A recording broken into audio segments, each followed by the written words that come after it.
Now, during the primary race between Bernie Sanders and Hillary Clinton, there was a lot of voter purges, and we talked about those.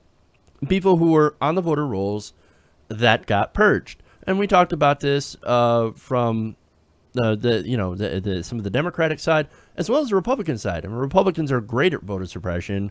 Look at cross-check from Chris Kobach. Engineered this system to try to remove minority voters. So there's definite voter suppression from the Republicans. There's also definite voter suppression that we find out from the Democrats. But instead of going after their opponents, it seemed like the Democrats had been targeting their own voters in this presidential or in this this inter-party primary. Now, we've noticed this: voter purges, registrations being changed, polling places being closed in places that might have favored Bernie Sanders over Hillary Clinton. So this stuff is documented, even though a lot of it tends to be ignored in most of the media. Now, in New York, however, there's actually been an investigation into these mysterious voter purges. Now, this is according to the New York Post. The top Democrat at the City Board of Elections Brooklyn office has just been suspended last Thursday.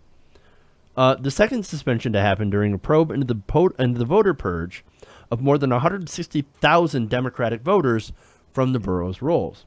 So again, this is the second suspension. They've been probing into this to try to find out, hey man, what happened?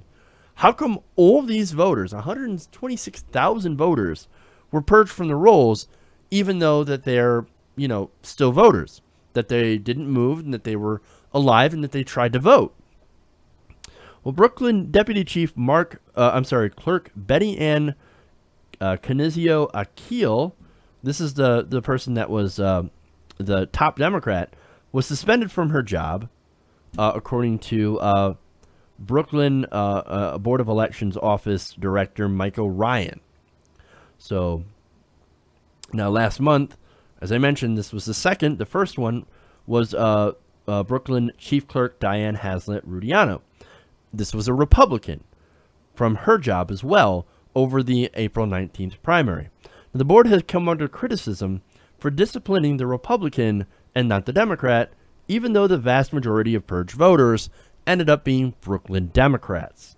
So now Bernie Sanders, you notice he lost in New York from Brooklyn.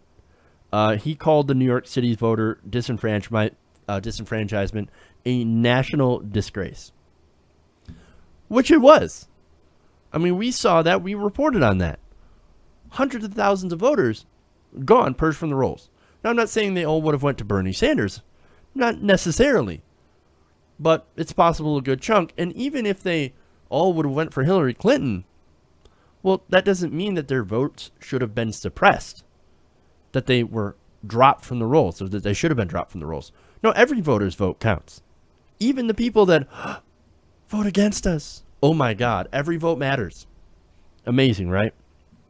Now, Ryan defended this action, saying, "We want to make sure that we take full and final action. This is done based on all the facts and done appropriately."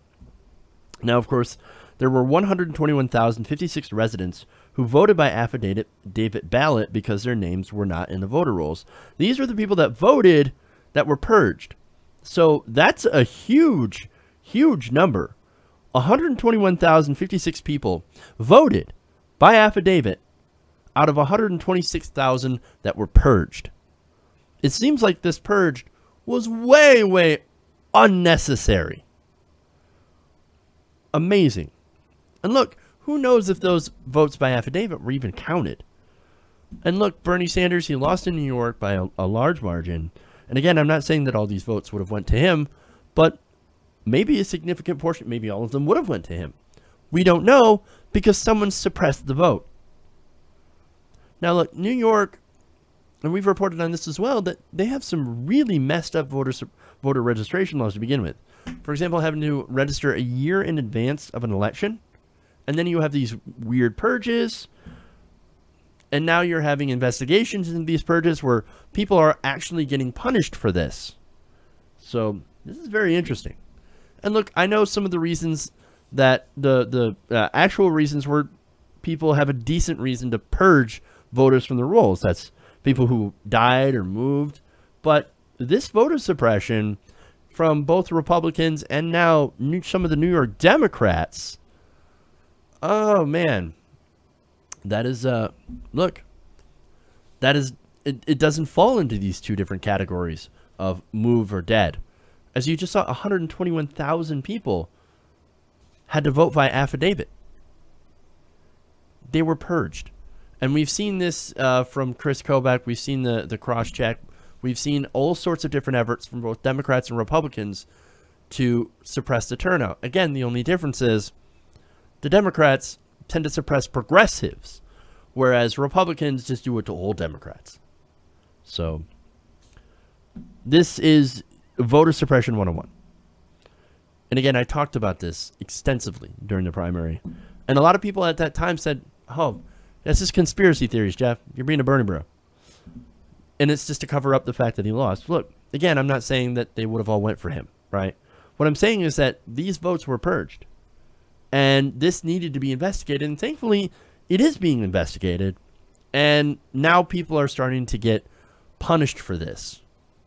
So people are actually starting to, starting to lose their positions. And hopefully they can fix these voting laws in these places so that if a progressive runs again, or if anybody runs, that nobody's votes get suppressed. And that's the ultimate goal here. Hey everybody, thanks for watching this video. If you want to see more like this, please hit the subscribe button below. And if you want to support truly independent progressive media, please consider becoming a patron at patreon.com/TYTNation.